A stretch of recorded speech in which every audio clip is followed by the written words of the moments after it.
tamu kita, wabil khusus sahibul haul, yang hari ini kita peringati haulnya, yang alhamdulillah saya pun sudah pernah berkesempatan mampir ke pesantrennya, sudah bisa hadir haulnya, walaupun tahun ini tidak bisa hadir. Saya pun sedih tidak bisa hadir karena suatu halangan. Alhamdulillah siang ini bisa hadir di sini. Mudah-mudahan saya dan semua yang hadir mendapatkan keberkahan beliau. Karena kalau kita memperingati haul, tujuannya adalah selain kita membuktikan cinta kita kepada beliau, yang kita peringati haul ini adalah orang yang soleh. Insya Allah kita semua dapat keberkahan.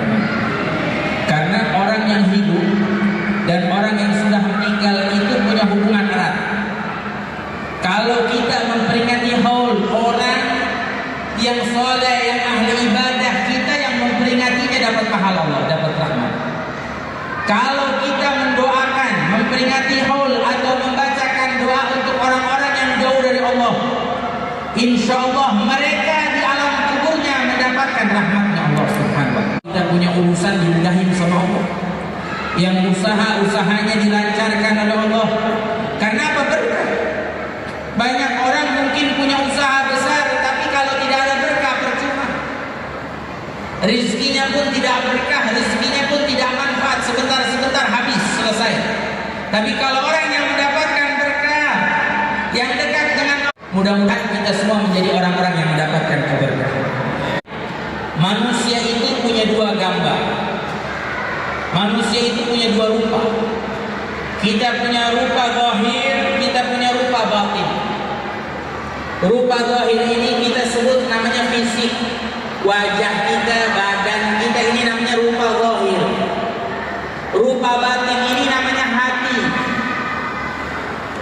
Kita diperintahkan untuk merapihkan dua-duanya, perbagus dua-duanya, perindah dua-duanya. Jangan hanya satu. Kalau hanya satu pun perindah yang namanya batin hati. Jangan sampai hatinya kotor dan rusak. Jangan sampai hatinya buruk. Karena apa? Dalam satu hadis Rasulullah, ma hasanallahu khalqa rajulin wala khuluquhu fatat'amahu an-nar abada.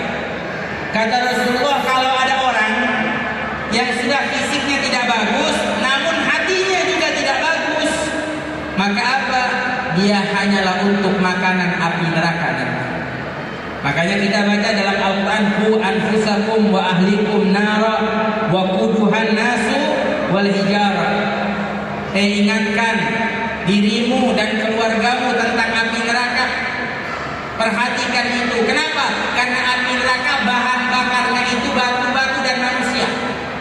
Jadi memang ada Allah ciptakan manusia-manusia, nanti di akhirat hanya untuk jadi bahan bakar api neraka.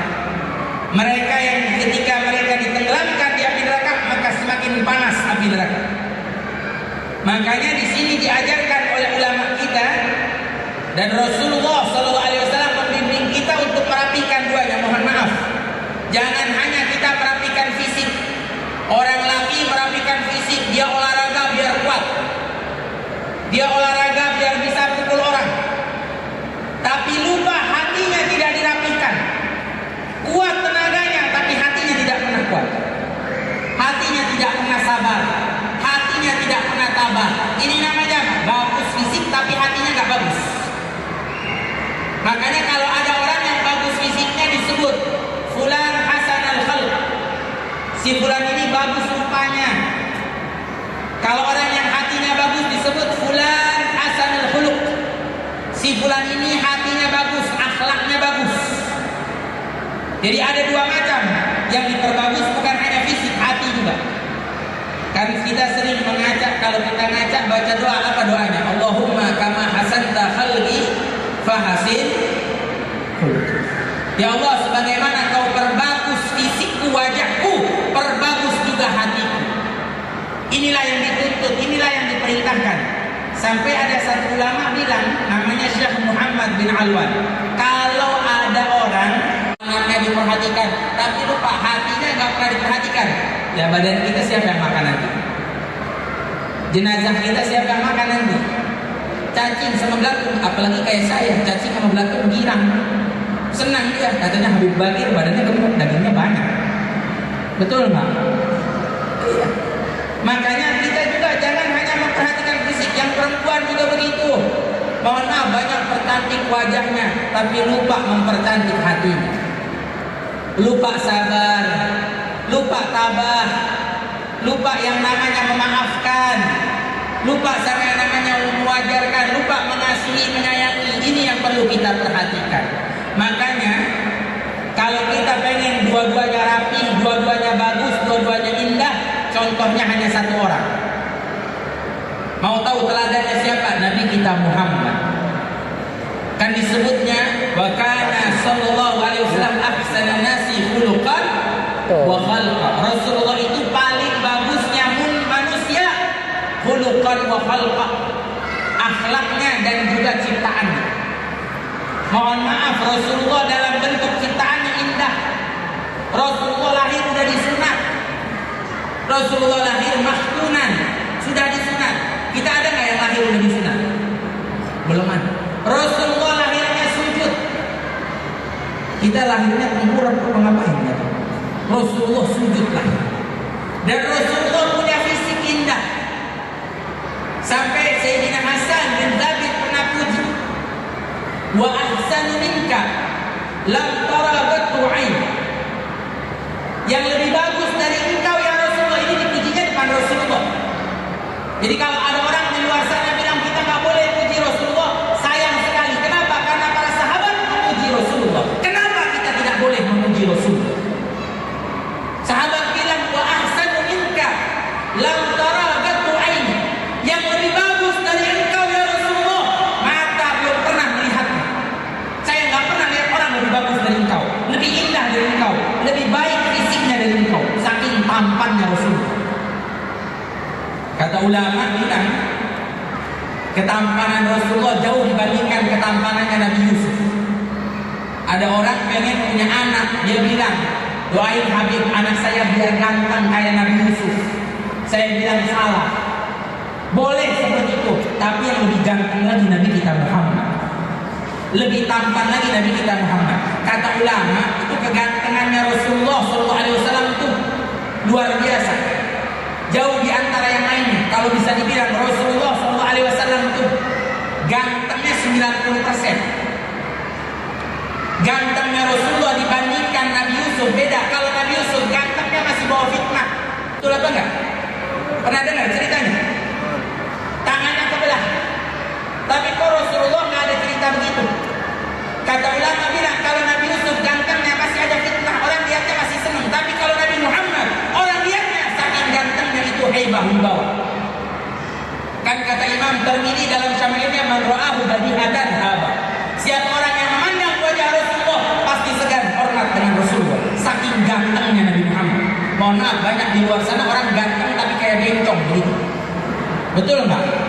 Tuh, kalau Rasulullah gantengnya wibawa, tampannya wibawa, itulah Nabi kita Muhammad. Kata ulama, kalau Rasulullah SAW dikisahkan yang sama oleh Allah, bukan hanya tangan yang kepotong, mungkin orang-orang bisa lehernya kepotong saking lihat gantengnya Nabi Muhammad. Itulah ketampanan Rasulullah. Sampai dibilang lagi oleh Sayyidina Hasan bin Thabit, wa afdalu minka lam talidin nisa. Dan yang lebih baik dari engkau tidak pernah ada perempuan yang melahirkan orang seperti ini. Saking gantengnya Nabi kita Muhammad. Makanya dibilang apa oleh beliau? Khuliqta mubarra'an min kulli aibin ka'annaka qad khuliqta kama tasha'. Ya Rasulullah, kau ini diciptakan oleh Allah terbebas dari cacat sedikit pun. Tidak ada aib. Kalau kita mohon maaf, kita punya aib, kita tahu masing-masing. Kita tahu masing-masing, kita punya aib ini, kita punya aib itu. Tapi kalau Rasulullah tidak ada aibnya, seakan-akan kata Sayyidina Hasan, engkau diciptakan oleh Allah dengan keinginanmu. Saya mau tanya sama yang hadir, pernah nggak sebelum lahir kita minta sama Allah, ya Allah kalau saya lahir hidup saya biar mancung? Ada yang begitu? Kali ada di perut ibunya begitu dulu. Kalau saya lahir ya Allah kasih saya biar badannya tinggi. Ada yang pernah minta? Tapi Rasulullah dari gantengnya, dari indahnya, seakan-akan pesan sama Rasulullah. Apa yang kita belajar dari sini ya? Rasulullah ganteng, Rasulullah indah, tapi Rasulullah juga menjaga keindahan. Makanya kita diajarin ada yang namanya an-nadhafatu minal iman. Hadisnya Nabi sering kita baca.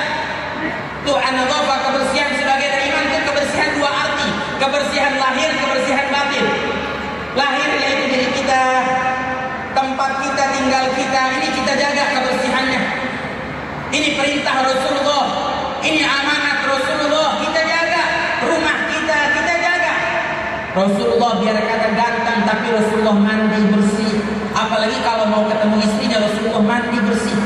Kata Siti Aisyah, ya Rasulullah, kenapa kau ingin berjumpa denganku, mandi dan bersih? Apa jawab Rasulullah? Kata Rasulullah, sebagaimana setiap laki-laki senang melihat istrinya bersih, wangi, begitu juga setiap istri pasti senang lihat suaminya bersih dan wangi. Betul apa enggak?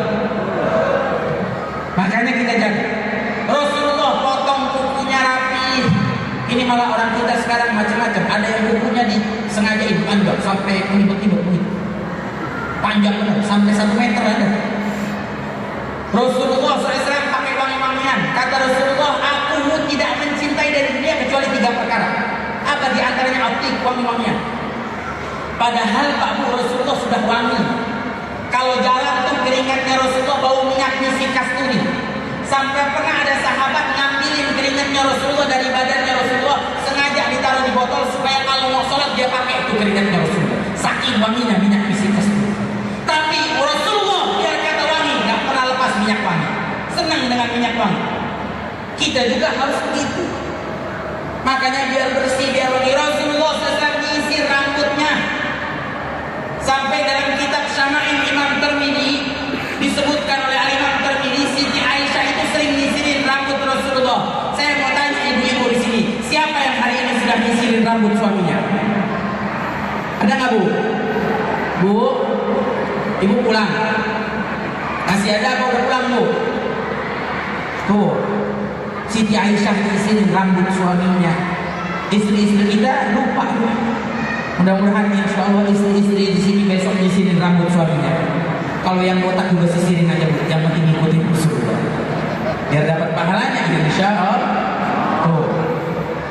Tuh Rasulullah jaga. Bukan hanya itu. Nah yang keduanya hatinya Rasulullah. Akhlaknya Rasulullah indah. Tidak ada manusia yang punya hati seperti Nabi kita Muhammad. Akhlak, adab. Rasulullah SAW menghormati yang lebih tua, menyayangi yang kecil-kecil.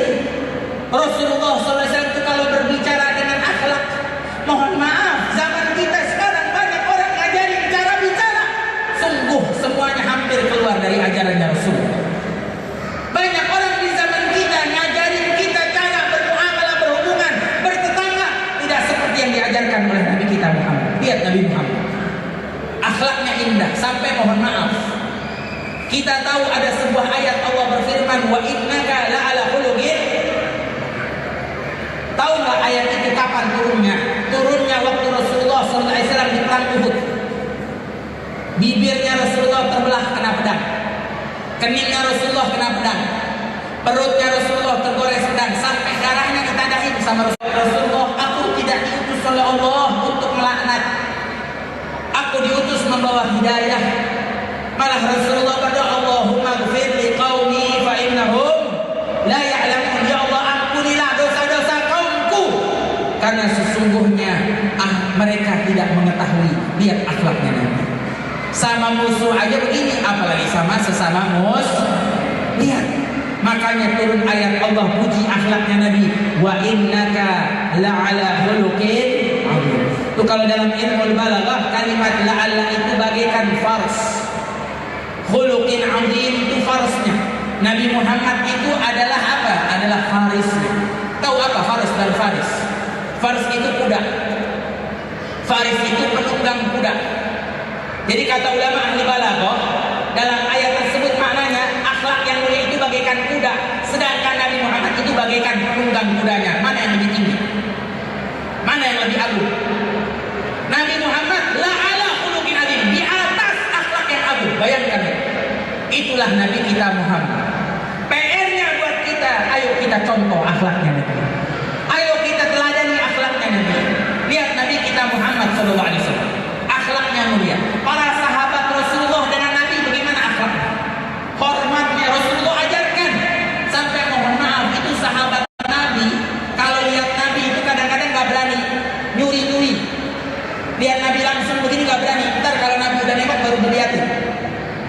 Saya waktu itu sempat datang ke pesantren guru kita di Madura sana. Saya sampai subhanallah, saya kagumnya lihat akhlaknya santri itu. Mobil baru masuk itu luar biasa, santri-santri semuanya hormat. Santri-santri nggak ada yang jalan, nggak ada yang bergerak. Coba kita sekarang, mobil ustadznya lewat, santrinya malah di depan, sengaja ditutup-tutupin, dia jalan, dia ikutin, mestinya kasih jalan. Ini enggak, sama seperti ini, akhlaknya mulai berubah. Entah dari mana banyak yang ngajarin akhlak-akhlak pemuda-pemuda kita berubah. Makanya jangan sampai kita pun akhlak kita berubah. Begitu juga akhlak anak-anak kita. Jangan sampai akhlak mereka berubah. Pekerti budi, pekerti yang mulia. Mudah-mudahan Allah jadikan kita semua orang-orang yang punya hati yang mulia, punya akhlak-akhlak yang indah, yang insya Allah hormat dengan para ulama kita, hormat dengan guru kita, hormat dengan kedua orang tua kita. Amin ya robbal. Mohon maaf Pak Bu, banyak anak-anak di luar sana sekarang mulai kurang ajar sama orang tua. Betul apa? Banyak anak-anak nyusahin orang tua. Banyak anak-anak, tidak sedikit anak-anak yang buat nangis orang tuanya. Ini bayangkan coba, kalau orang tuanya udah nangis karena perbuatan anak-anaknya, bayangkan coba begitu bagaimana. Sampai Allah jadikan ridho Allah ada di ridhonya orang tua, tapi mereka berusaha malah bukan membuat orang tuanya ridho, malah membuat orang tuanya sakit hati. Mudah-mudahan insya Allah anak-anak kita tidak seperti itu. Amin. Amin ya Allah ya Rabbal. Amin ya Rabbal Alamin. Terakhir nasihat dari saya, ayo kita pengen punya anak-anak soleh, kita pengen punya anak-anak solehah. Bahkan bukan itu saja, kita juga pengen jadi orang-orang yang soleh-solehah. Betul apa enggak? Ilmunya satu, kumpul dengan orang soleh, duduk dengan orang soleh. Kalau kita manjalis janis, orang yang duduk dengan orang-orang itu serupa. Kita duduk sama perampok, lama-lama kita ngikut perampok. Kita duduk sama preman, lama-lama kita ngikut jadi preman. Tapi kalau kita duduk sama orang-orang soleh, insya Allah kita ngikut jadi orang-orang soleh. Perkumpulan seperti ini jangan ditinggalkan. Kalau perlu yang seperti ini diramaikan. Karena inilah perkumpulan kita duduk bersama orang-orang soleh. Karena mereka lah guru-guru kita yang menyampaikan kita kepada Allah. Nih majelis hari ini seperti majelis apa? Majelis untuk menyampaikan kita kepada Allah Subhanahu wa ta'ala. Ada orang di luar sana ngehujat, bilang ngapain itu ngumpul-ngumpul di majelis. Orang sekarang bukan cuma ngaji doang, tapi sudah hebat-hebat. Ada sebagian dari orang-orang sudah sampai ke bulan. Betul apa salah? Omongannya betul. Sebagian orang sudah sampai ke bulan. Tapi mohon maaf, ini dijawab. Kalau ini tanya pada ustaz-ustaznya bakal jawab apa? Kita sampai ke bulan, kita makhluk.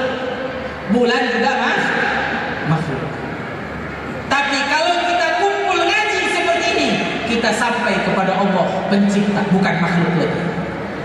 Kita dari makhluk sampai kepada Khalik. Indahan mana? Makhluk cuma sampai makhluk, apa indahan makhluk sampai ke Khalik? Makhluk bisa sampai dan dekat dengan Khalik, itu lebih indah. Makanya ini hal yang mulia dan yang harus kita tangisin lagi. Banyak orang masih mending ke bulan juga nggak nyampe, ke Allah juga nggak nyampe. Betul apa enggak?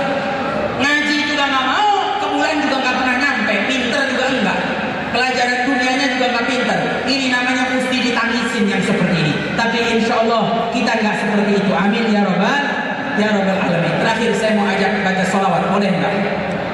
Mumpung ada band taboknya. Ini kan namanya band tabok, Pak. Maksudnya ditabok-tabok. Boleh ya? Padahal ada munsyidnya ini. Cuman saya mau ajak baca sholawat. Biasanya Kiai Rawi paling senang sholawat saya bawain. Sampai pesan-pesan dulu waktu saya ke Madura minta dibawain itu sholawat. Di sini saya bawain lagi. Kita baca bareng-bareng. Insya Allah sholawat ini nambah keberkahan untuk kita semuanya. Salatullah salamullah ala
Nabi, aqallu ma yazinu yaumal qiyamah at-taqwa wa husn. Paling berat nanti timbangan seseorang di hari kiamat itu dua, takwa dan akhlak yang baik. Bahkan Nabi pernah bilang, aghrabukum min yaumal qiyamah ahasibukum khulqan. Kata Rasulullah, orang yang nanti dekat denganku, kata Rasulullah, di hari kiamat, orang yang paling bagus akhlaknya. Mudah-mudahan Allah perindah dan perbagus akhlak kita semua, dan Allah berikan panjang umur guru-guru kita, diberikan kesehatan, keafiatan, dan kita kirimkan suratul Fatihah khusus untuk sahibul haul Kiai Haji Ibnu Rawi, Allah yatabashshahu bil rahmah wal maghfirah. Mudah-mudahan Allah selalu merahmati beliau dan mengumpulkan beliau di surga bersama Nabi Muhammad, mengangkat terus derajat-derajat beliau dan memberikan kita keberkahan, manfaat ilmu, keberkahan usaha, keberkahan rezeki kita dari keberkahan beliau. Ala kulli niyatin salihah wa ila hadratin Nabi Muhammadin sallallahu alaihi wa alihi wasallam. Bismillahirrahmanirrahim.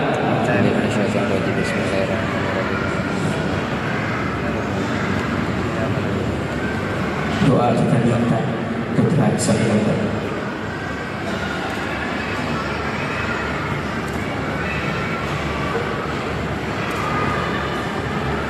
Alhamdulillahirabbil alamin. Wassallallahu ala sayyidina Muhammad wa ala alihi wasallam. Ya rabbana lakal hamdu kama yanbaghi Allahumma ighfir lahu warhamhu waj'alhu jannatan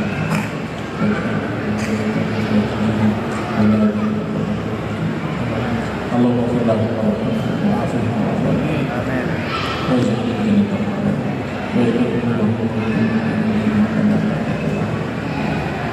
اللهم اجعل رحمتك والمغفرة والشفاعة بدون من المسلمين والمسلمات يرفع لنا الدرجات وترفع الحسنات ووقف لهم الحسنات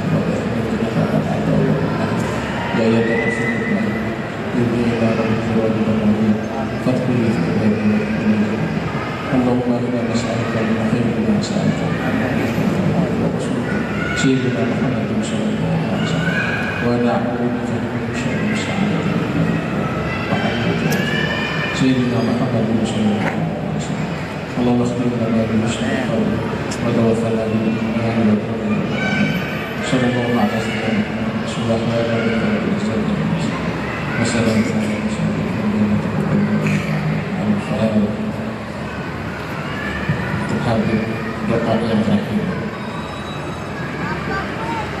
Rabbi fanfa'na bi barakatihim wa hadina al-husna bi hurmatihim wa amitna fi tariqatihim wa mu'afati min al-fitani ya al-ba'la bi shafa'a ya al-ba'la bi shafa'a ya al-ba'la bi shafa'a kullu qurbah tanjali bikum bi ahli al-wilayah kullu hajah tanqadi ya rabbihim wa bi ahlihim ajil bi nasri bil faraji sallallahu ala sayyidina Muhammadin wa ala alihi wa sahbihi wasallam. Fadli subhana rabbika rabbil izzati amma yasifun, salamun ala al-mursalin walhamdulillahi rabbil alamin. Taqabbalallah.